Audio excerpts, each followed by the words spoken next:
Hello, lovely physical science student.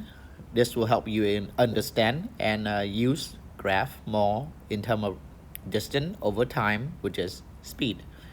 So how do we find average speed? When you run on a race, you don't always run at the same speed the whole time. You might be a little bit slower at the end and a little bit faster at the beginning. So we just take the average by taking the total distance divided by the total time. But we can also look at it in terms of graph, okay? So understanding how to do graph is very, very important for you in the long term. You will see it on the ACT as well as other big exam that you will need for your future. So here we just have a rough graph of distance, which is on the vertical axis, aka the y-axis, and time, which is on the x-axis or the horizontal axis. Now, if you've taken math and you already learned what slope is, which is a change in the y-axis over the change in the x-axis, that little triangle means change.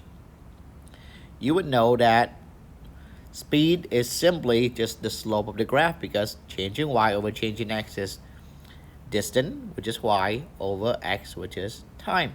And speed is distance divided by time, okay?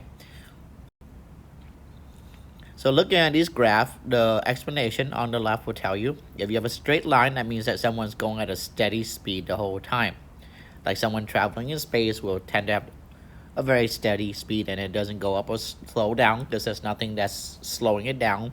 And if the engine is already turned off, they will not speed up. Okay.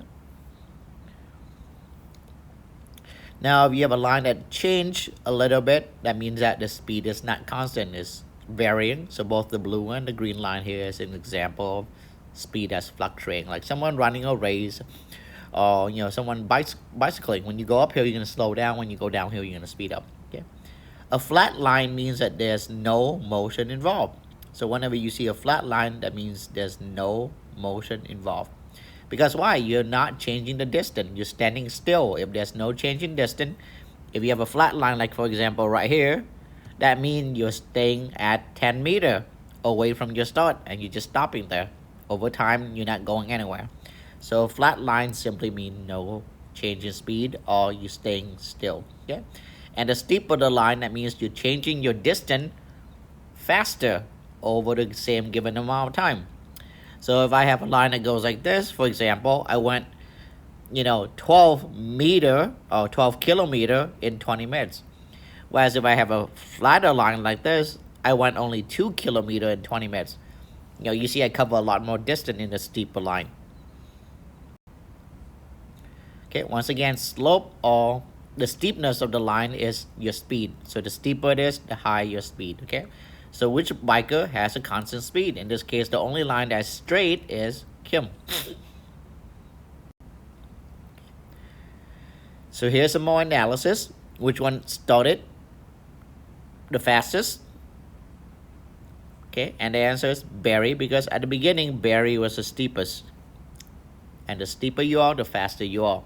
Okay. Which position tell you that Barry is the fastest? Is in the first roughly 13 minutes or so. So you can see that. And he was able to go 4 kilometers in 13 minutes, whereas say Kim went 4 kilometers in 20 minutes, and then Sasha went 4 kilometers in like 23 minutes. So it took longer time for Kim and Sasha to cover the same distance. Okay. Who won the race? Well, whoever won the race finished the total distance, which is 10 kilometers, in the shortest amount of time. As we can see here, Kim finished in 50 minutes, Sasha in like 54 minutes, and Barry took 60 minutes. So with that, Kim won, right? What's the coordinate for her winning? Her coordinate is right here where she finished, and she went 50 minutes and 10 kilometers.